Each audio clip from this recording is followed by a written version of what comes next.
up, everybody? Jimmy here with another tip of the week. And today is all around placeholders and Moxie and Rise, what they are and how you can incorporate them into your emails that you're actually sending out. Now, a placeholder is not only is not there just to address your clients by name or whoever you're sending the email to by name, but there are many other fields actually included to make your email more personalized, sounding like these messages were sent directly to them. So picture this: you're sending out an email to 1,000 people. You're going to put some featured properties in there. Maybe it's a newsletter that you're doing. You're able to personalize it to everybody that is on in your database on that list by name and a whole bunch of other placeholders that are actually available. But instead of talking about it, let me show you what it actually looks like. So we're going to go ahead and go into Moxie Rise, and as normal, you're going to be pulled up to your campaign page.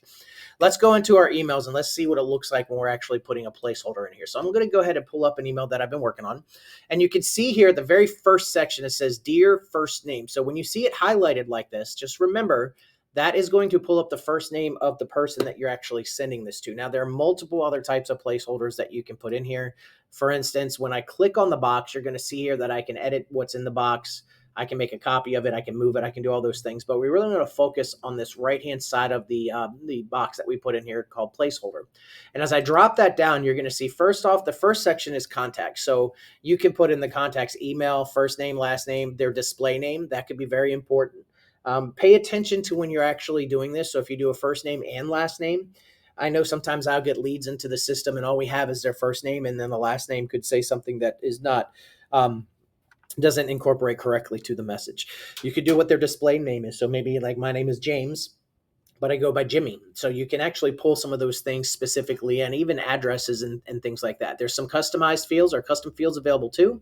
So if you have their company, their label name, you can do a house anniversary date, birth date, and then you also have the user, which is going to be the agent. So first name, last name, email, reply to email, primary phone number, secondary, my website, my license number, all of those things. And why is this important, Jimmy? Well, again, if I'm sending something to 1,000 people, I don't want to have to go create 1,000 different emails to send out. So in this case, I can come in here and this will say, Dear whoever the first name, Dear Chris, Dear Jake, Dear Melissa, whatever that might look like.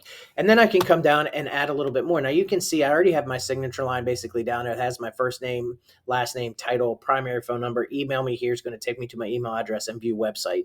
But if there are things that I needed, if there's anything else I wanted to add in here, I could easily drop down this placeholder. Maybe your company, you have to have your company information actually in here too. So I could add, the name of the company. And you can see all I'm doing is hitting enter and going to where I want the next one to do. So in this case, maybe I need the office name.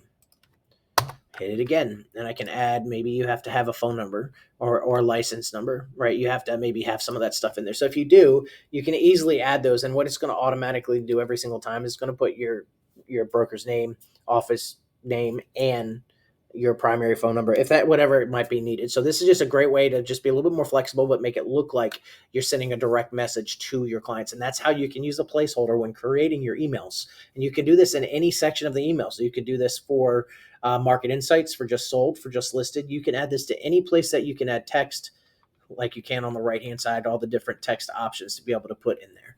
And that is how you add placeholders in Moxie Rise for your emails.